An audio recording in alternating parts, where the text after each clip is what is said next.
way to play for all the fans, all the people, and make an impact. Yes, of course, I want to say. Eerste, vooral om het welzijn van onze mensen. En ten tweede, omdat iedereen... Berita utama sepak bola hari ini. Skandal naturalisasi Malaysia dan upaya kriminalisasi jilid 2 kepada Indonesia. Aturan baru AFC bikin timnas Indonesia rugi di tahun 2026. Patrick Kluivert buka suara terkait Sandy Walsh dan absennya Elkan Bagot di timnas Indonesia. Simak sampai habis agar tidak ketinggalan berita penting seputar timnas dan berita olahraga menarik lainnya.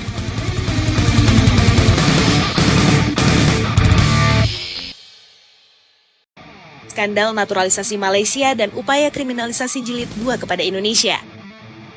Skandal naturalisasi yang menyeret Football Association of Malaysia atau FAM hingga kini belum juga menemukan titik akhir, meskipun proses investigasi telah berjalan sejak bulan September tahun lalu. Kasus yang melibatkan 7 pemain naturalisasi tersebut terus bergulir dan berkembang menjadi polemik regional yang tidak hanya menyentuh ranah administrasi sepak bola, tetapi juga menyerempet isu hubungan antar negara di Asia Tenggara. FAM bersama para pemain yang menjadi subjek utama perkara ini tetap melakukan perlawanan hukum dan administratif, termasuk membawa sengketa tersebut ke Court of Arbitration for Sport atau CAS dengan dalih mencari keadilan versi mereka. Permasalahan ini pada awalnya merupakan sengketa antara FAM, AFC, dan FIFA terkait dugaan ketidaksesuaian dokumen naturalisasi pemain. Namun seiring waktu, isu tersebut melebar dan menyeret berbagai pihak lain ke dalam pusaran tudingan. Kubu FAM dan sejumlah narasi yang berkembang di Malaysia mulai menyinggung pihak-pihak yang disebut sebagai pelapor kasus tersebut. Nama Vietnam sempat mencuat sebagai aktor utama yang diduga melaporkan dugaan pelanggaran kepada AFC dan FIFA hingga akhirnya berujung pada proses di CAS. Tidak berhenti di situ, sebagian media Malaysia bahkan mulai menuding Ketua Umum PSSI, Erick Thohir, sebagai dalang di balik aduan tersebut. Tudingan ini memunculkan persepsi bahwa terjadi upaya kriminalisasi jilid kedua terhadap Indonesia dalam konteks polemik naturalisasi. Narasi tersebut dinilai mengulang pola yang sebelumnya sempat dilakukan oleh Tunku Ismail Idris atau TMJ, sosok yang dikenal sebagai pemilik dan figur sentral di Johor Darul Takzim. Pada fase awal mencuatnya kasus, TMJ pernah melontarkan pernyataan yang mengarah pada sosok yang berada di New York sebagai pihak yang diduga melaporkan skandal tersebut. Pernyataan tersebut muncul bertepatan dengan momen pertemuan Presiden Indonesia, Prabowo Subianto, dengan Presiden FIFA, Gianni Infantino. Narasi siapa yang berada di New York kala itu sempat memicu spekulasi luas di kawasan Asia Tenggara dan dianggap sebagai upaya membangun opini publik bahwa Indonesia berada di balik laporan tersebut. Namun tidak lama berselang, tudingan tersebut meredup dan tidak berlanjut karena tidak terbukti. Isu yang sempat disebut sebagai kriminalisasi jilid pertama terhadap Indonesia itu perlahan ditarik dan berganti arah dengan munculnya klaim bahwa Vietnam adalah pihak pelapor. Dinamika ini memperlihatkan bagaimana narasi dapat berubah mengikuti perkembangan opini dan tekanan publik. Ini, dengan kembali munculnya tudingan bahwa Erick Thohir merupakan dalang utama pelaporan kepada FIFA, polemik ini memasuki babak baru. Hingga saat ini, tudingan tersebut masih sebatas desas-desus tanpa bukti konkret yang dipublikasikan secara resmi. Belum ada dokumen terbuka maupun pernyataan resmi dari lembaga internasional yang menguatkan klaim tersebut. Situasi ini membuat publik menilai bahwa tudingan tersebut lebih menyerupai upaya pengalihan isu di tengah tekanan yang dihadapi FAM akibat proses hukum dan investigasi yang berjalan. Di sisi lain, proses di CAS terus menjadi perhatian. Langkah FAM membawa perkara ini ke Lembaga Arbitrase Olahraga Internasional menunjukkan bahwa mereka berusaha memperjuangkan kepentingan mereka melalui jalur hukum. Namun fokus tuntutan yang lebih menekankan pada pengurangan atau penyesuaian sanksi terhadap pemain naturalisasi justru memunculkan tafsir bahwa perdebatan utama bukan lagi soal ada atau tidaknya pelanggaran, melainkan pada berat ringannya konsekuensi. Perkembangan ini memunculkan pertanyaan besar di kawasan apakah narasi kriminalisasi jilid kedua terhadap Indonesia akan bertahan seperti sebelumnya atau kembali meredup karena kurangnya bukti. Pengalaman pada fase awal menunjukkan bahwa tudingan tanpa dasar kuat cenderung tidak berumur panjang. Namun dinamika politik dan rivalitas sepak bola regional membuat isu ini tetap sensitif dan mudah memicu spekulasi. Skandal naturalisasi Malaysia yang semula bersifat administratif kini telah berkembang menjadi isu reputasi dan diplomasi olahraga. Hubungan antar federasi, persepsi publik, serta integritas kompetisi menjadi taruhan besar. Sementara itu, Indonesia belum memberikan respons resmi terbaru atas tudingan yang berkembang, memilih menunggu proses hukum berjalan.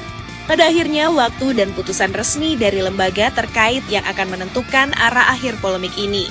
Apakah tudingan terhadap Indonesia akan terbukti atau kembali gugur seperti sebelumnya? Semuanya bergantung pada fakta dan keputusan hukum yang akan diumumkan.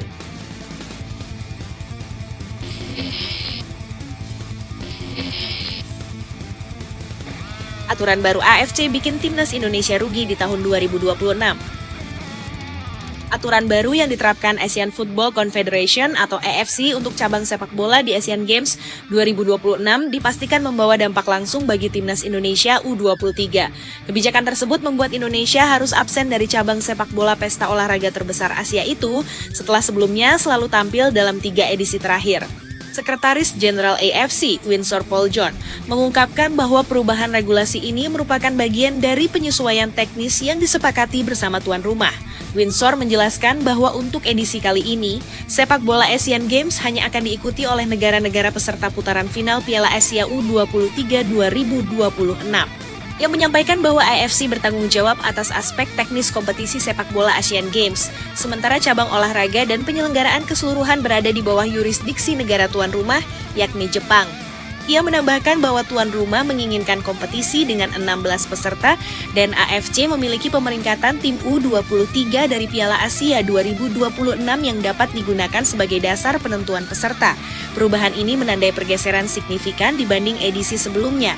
Pada edisi-edisi terdahulu, negara-negara Asia dapat berpartisipasi di cabang sepak bola Asian Games tanpa harus melalui jalur kualifikasi khusus Piala Asia U23. Indonesia sendiri selalu ambil bagian sejak edisi 2014, kemudian melanjutkan kiprahnya pada 2018 dan 2022.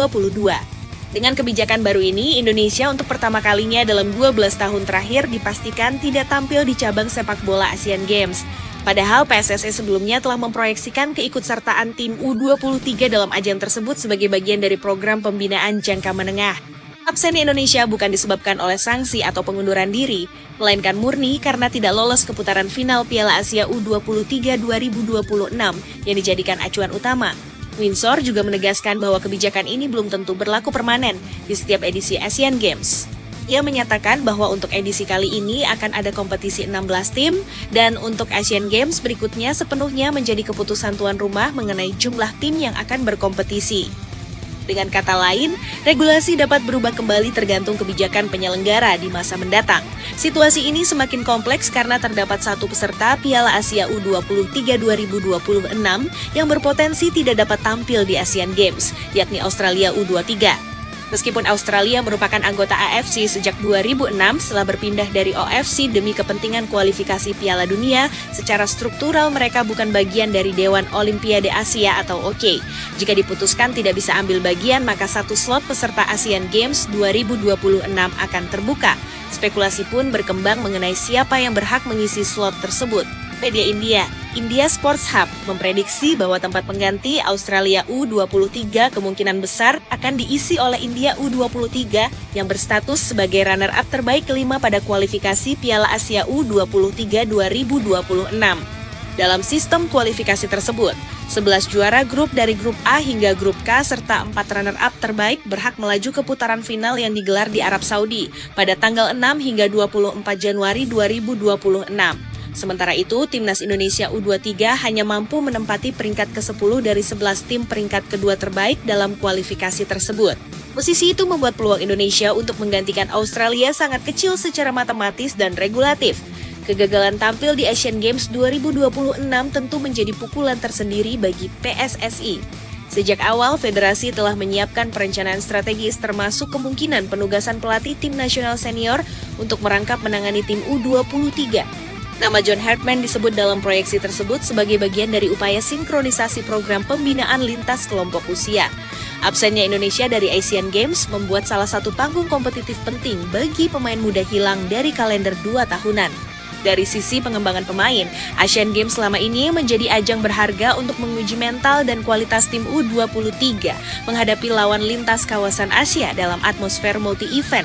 Tanpa keikutsertaan di edisi 2026, Indonesia harus mencari alternatif turnamen internasional lain guna menjaga jam terbang dan pengalaman kompetitif pemain muda.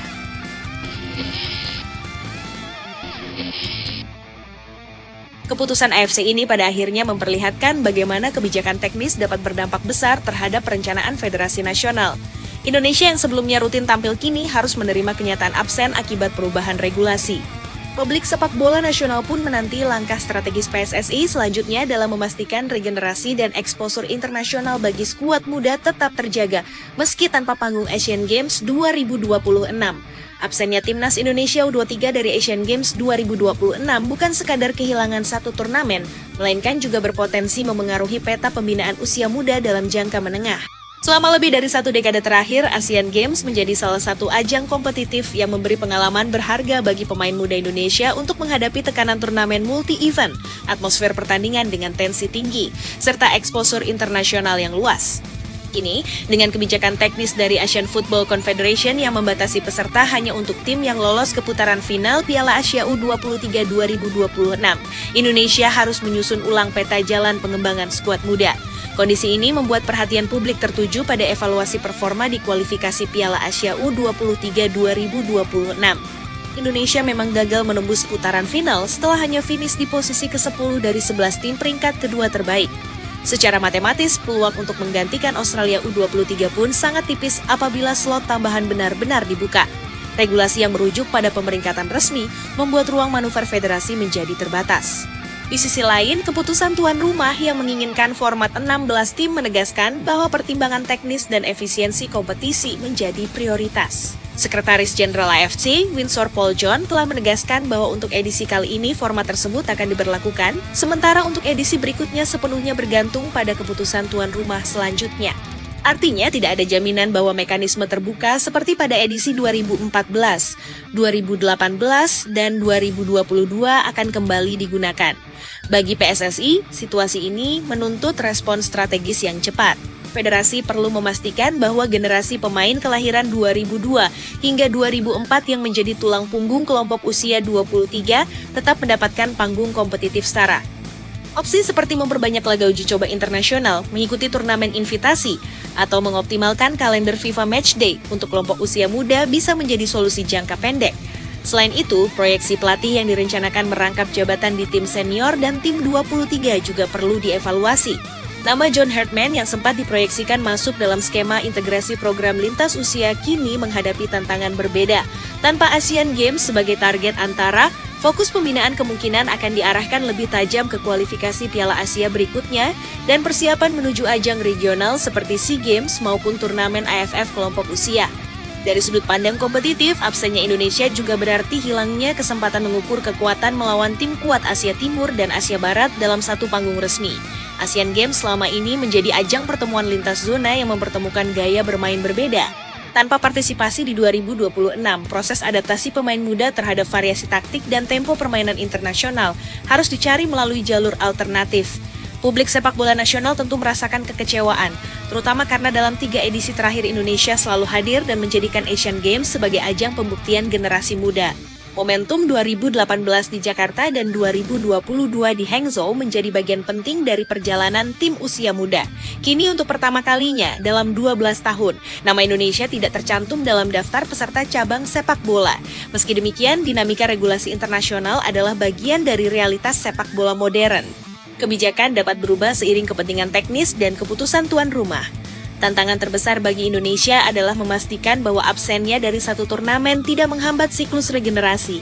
Federasi perlu menegaskan bahwa target jangka panjang tetap pada peningkatan kualitas pemain, bukan sekadar partisipasi turnamen. Kedepan, evaluasi menyeluruh terhadap sistem kompetisi usia muda domestik juga menjadi krusial. Liga kelompok usia, integrasi dengan klub profesional, serta kesinambungan program pelatihan harus diperkuat agar pemain siap ketika kesempatan internasional berikutnya datang. Asian Games 2026 memang tidak akan diikuti Indonesia, tetapi proses pembentukan generasi berikutnya tidak boleh berhenti. Dengan segala dinamika tersebut, absennya Indonesia dapat menjadi momentum refleksi.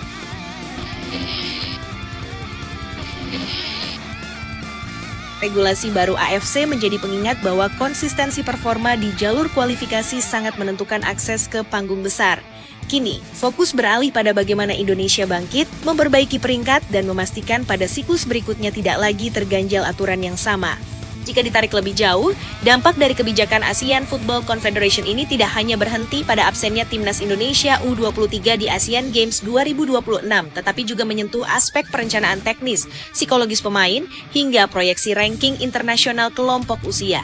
Selama ini, keikutsertaan di Asian Games menjadi salah satu parameter untuk mengukur progres pembinaan usia muda, karena ajang tersebut mempertemukan tim-tim terbaik Asia dalam format turnamen singkat yang padat tekanan.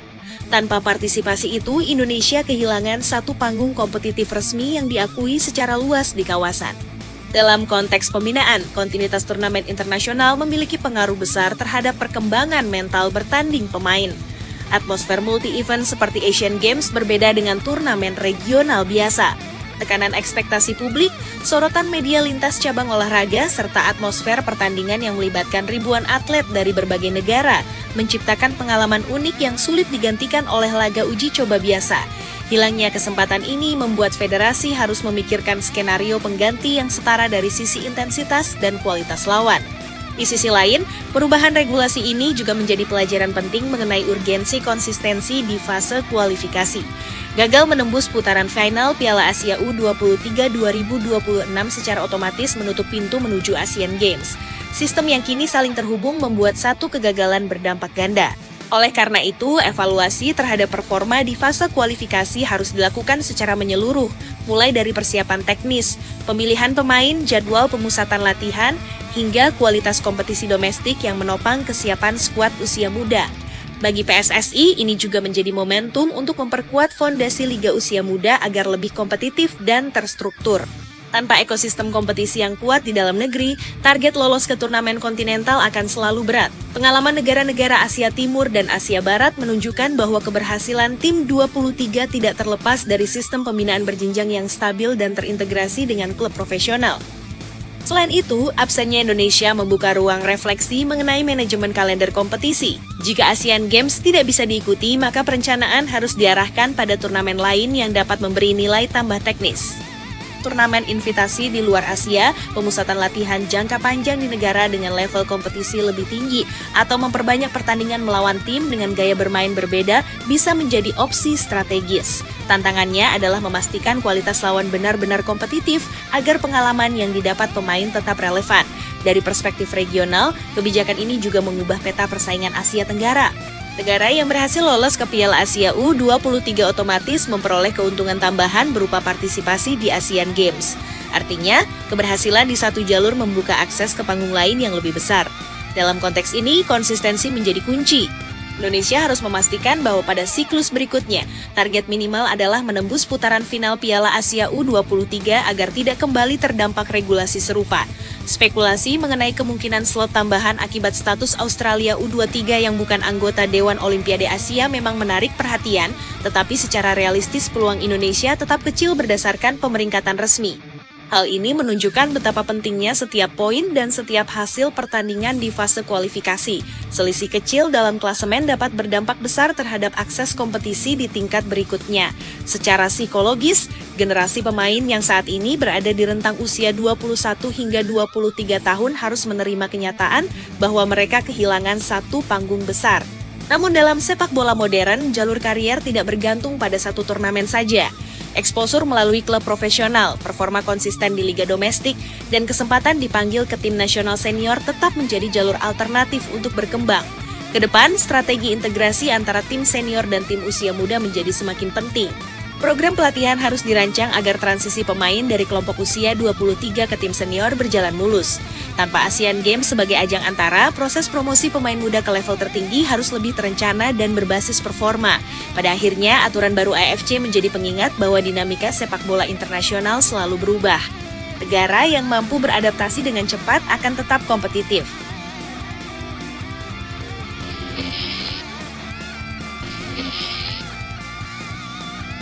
Patrick Kluivert buka suara terkait Sandy Walsh dan absennya Elkan Bagot di Timnas Indonesia. Pelatih Timnas Indonesia Patrick Kluivert akhirnya memberikan penjelasan terbuka mengenai situasi dua pemain bertahan yang menjadi perhatian publik menjelang rangkaian kualifikasi Piala Dunia 2026, yakni Sandy Walsh dan Elkan Bagot.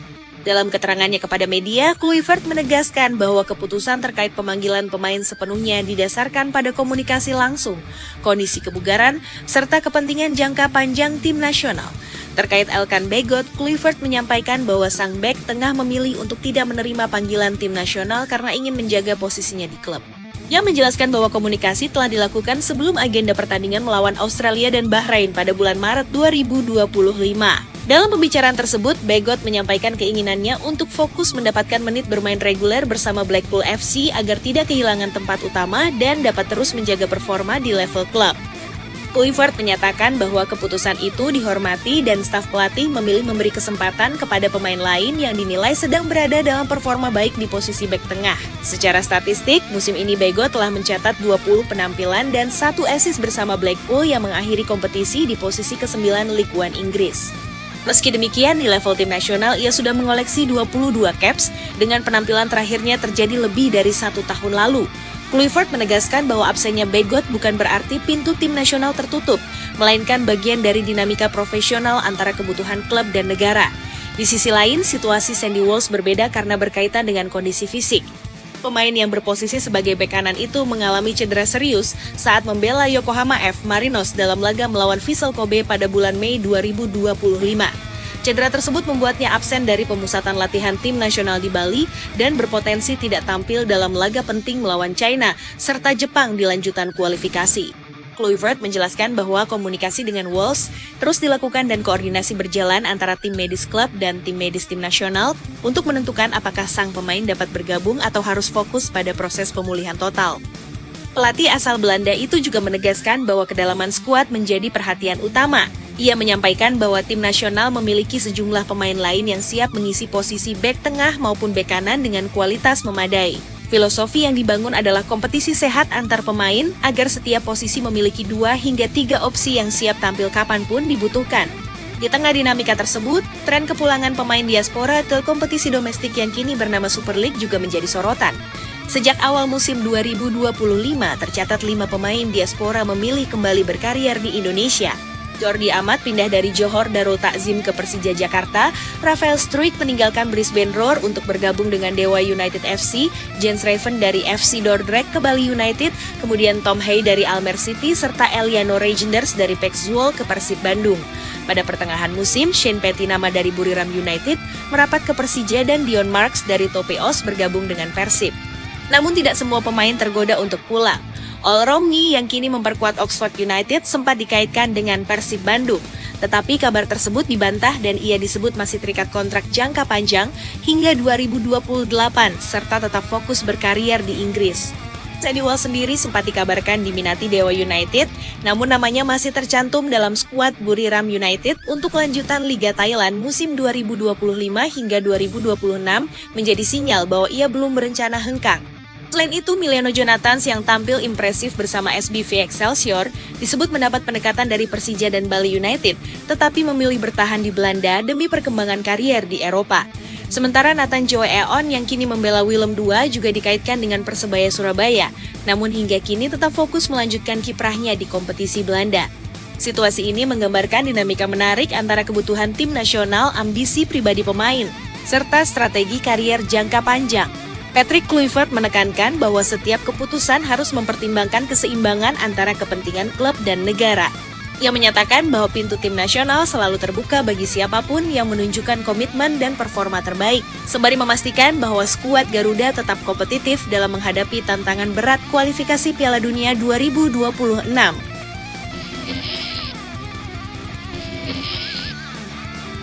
Dalam konteks persiapan menuju fase krusial kualifikasi Piala Dunia 2026, keputusan-keputusan individual para pemain diaspora ini menjadi variabel penting dalam perencanaan teknis Patrick Kluivert. Ia menegaskan bahwa membangun tim nasional modern tidak hanya soal mengumpulkan nama besar, tetapi memastikan setiap pemain berada dalam kondisi fisik optimal, memiliki menit bermain reguler di klub, serta siap secara mental menghadapi tekanan internasional. Filosofi tersebut menjadi landasan dalam menyikapi absennya Elkan Bagot maupun situasi cedera Sandy Walsh. Kluivert memahami bahwa dalam sepak bola Eropa, persaingan posisi sangat ketat. Seorang pemain muda yang kehilangan tempat utama berisiko tertinggal dalam perkembangan kariernya. Karena itu, ketika Begot memilih fokus memperjuangkan posisinya di Blackpool FC, keputusan tersebut dipandang sebagai langkah profesional yang rasional. Di sisi lain, tim pelatih memanfaatkan momentum ini untuk memperluas rotasi dan memberi jam terbang kepada bek tengah lain yang tampil konsisten di liga domestik maupun luar negeri. Untuk posisi bek kanan, cedera Walsh bersama Yokohama F. Marinos menghadirkan tantangan berbeda. Koordinasi intensif antara tim medis klub dan tim nasional dilakukan agar proses pemulihan berjalan sesuai standar. Dalam sepak bola modern, penanganan cedera tidak bisa dipaksakan demi kepentingan jangka pendek. Risiko kambuh atau cedera berulang dapat berdampak lebih panjang terhadap karier pemain. Karena itu, keputusan akhir akan mempertimbangkan laporan medis komprehensif sebelum menentukan apakah Walsh dapat kembali memperkuat timnas Indonesia dalam waktu dekat. Di tengah dinamika tersebut, tren kepulangan pemain diaspora ke kompetisi domestik memunculkan diskusi menarik tentang level kompetitif. Sebagian pihak menilai bermain di Super League memberi keuntungan berupa adaptasi taktik yang selaras dengan gaya permainan tim nasional. Namun ada pula pandangan bahwa bertahan di Liga Eropa atau Asia Timur memberikan tantangan kualitas yang lebih tinggi. Pilihan setiap pemain sangat bergantung pada fase karier, ambisi pribadi, serta jaminan menit bermain. Keputusan oleh Romani bertahan di Oxford United hingga kontraknya berakhir pada 2028 mencerminkan prioritas menjaga level kompetisi di Inggris. Begitu pula Miliano Jonathans yang memilih melanjutkan perkembangan bersama SBV Excelsior serta Nathan Joe Aon yang tetap fokus di Willem II. Mereka memandang kontinuitas di Eropa sebagai fondasi penting untuk mempertahankan standar permainan tinggi. Sementara itu, pemain yang kembali ke Indonesia seperti Jordi Amat dan Tom Haye diharapkan menjadi penggerak peningkatan kualitas liga domestik. Pengalaman internasional yang mereka miliki diharapkan menular kepada pemain muda lokal. Sinergi antara diaspora yang pulang dan yang bertahan di luar negeri dapat menciptakan keseimbangan skuad yang sehat. Bagi Kluivert, tantangan terbesar adalah menyatukan latar belakang kompetisi yang berbeda ke dalam satu identitas permainan. Ia menekankan pentingnya struktur taktik yang jelas, transisi cepat, serta disiplin posisi. Dengan atau tanpa beberapa nama tertentu, prinsip permainan harus tetap konsisten. Hal ini menjadi kunci agar tim nasional tidak bergantung pada satu atau dua individu saja. Menjelang laga penting melawan China dan Jepang, fokus utama tim pelatih adalah membangun kohesi dan kedalaman skuad. Setiap sesi latihan dimanfaatkan untuk menguji kombinasi lini belakang baru, memperkuat koordinasi antar bek, serta meningkatkan komunikasi di lapangan. Dalam kompetisi level Asia, detail kecil seringkali menentukan hasil akhir pertandingan. Secara lebih luas, dinamika ini menunjukkan bahwa era sepak bola Indonesia kini berada pada fase profesionalisasi yang lebih matang. Pemain memiliki kesadaran karier yang kuat, federasi berusaha menghormati kepentingan klub, dan pelatih menempatkan aspek medis serta performa sebagai prioritas utama. Kedepan, keberhasilan tidak hanya diukur dari siapa yang hadir dalam satu pertandingan, tetapi dari bagaimana sistem mampu beradaptasi terhadap perubahan situasi. Dengan segala perkembangan tersebut, skuad Garuda tetap bergerak maju. Absennya satu atau dua pemain tidak menghentikan proses. Justru, momentum ini membuka ruang bagi talenta lain untuk tampil dan membuktikan diri. Di tangan Patrick Kluivert, fokus tetap pada tujuan besar menembus putaran final Piala Dunia 2026, sembari memastikan setiap keputusan diambil dengan pertimbangan profesional, rasional, dan berorientasi jangka panjang demi kemajuan sepak bola Indonesia.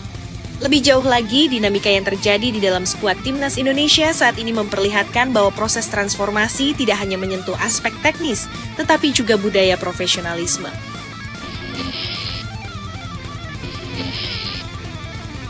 Patrick Kluivert berulang kali menegaskan dalam berbagai kesempatan bahwa standar yang ingin dibangun adalah standar sepak bola Eropa modern, di mana komunikasi terbuka antara pelatih dan pemain menjadi fondasi utama. Ia menyampaikan bahwa setiap keputusan, baik itu terkait pemanggilan pemain, rotasi maupun penanganan cedera, selalu didahului diskusi transparan agar tidak menimbulkan spekulasi yang merugikan. Dalam kasus Elkan Begot, keputusan untuk fokus di Blackpool FC dinilai sebagai bentuk kedewasaan dalam mengelola karier. Bermain reguler di kompetisi Inggris memberikan intensitas dan tempo yang tinggi, sesuatu yang juga menguntungkan tim nasional dalam jangka panjang. Kluivert melihat bahwa bek tengah dengan pengalaman di Eropa tetap menjadi aset berharga, sehingga hubungan baik harus dijaga. Ia menekankan bahwa pintu tim nasional tidak pernah tertutup selama pemain menunjukkan komitmen dan performa yang konsisten. Sementara itu, penanganan cedera Sandy Walsh bersama Yokohama F. Marinos menjadi contoh pendekatan ilmiah dalam manajemen fisik pemain. Tim medis bekerja dengan protokol rehabilitasi bertahap, memantau perkembangan kondisi otot dan sendi, serta memastikan tidak ada risiko kambuh saat kembali ke intensitas pertandingan internasional. Dalam sepak bola modern, keputusan terburu-buru dapat berdampak pada cedera jangka panjang yang justru merugikan klub dan negara. Di sisi lain, persaingan di lini belakang semakin kompetitif. Beberapa pemain muda yang tampil impresif di kompetisi domestik mendapatkan kesempatan menunjukkan kualitasnya. Hal ini menciptakan suasana kompetisi sehat yang sebelumnya jarang terjadi. Setiap pemain menyadari bahwa tempat di skuad utama harus diperjuangkan melalui performa nyata, bukan reputasi semata. Prinsip meritokrasi ini menjadi ciri khas era kepelatihan Kluivert. Fenomena kepulangan sebagian pemain diaspora ke liga domestik juga memunculkan dimensi baru dalam pembentukan identitas tim. Ketika Jordi Amat memperkuat Persija Jakarta atau Tom Haye berseragam Persib Bandung, terjadi transfer pengalaman internasional langsung ke ruang ganti klub lokal. Standar latihan, disiplin taktik, serta profesionalisme di luar lapangan perlahan ikut terangkat. Dampaknya tidak hanya dirasakan tim nasional, tetapi juga kualitas liga secara keseluruhan. Namun, pemain yang tetap bertahan di Eropa seperti Ole Romeni di Oxford United, Miliano Jonathans di SBV Excelsior, dan Nathan Joe di Willem II juga memainkan peran strategis.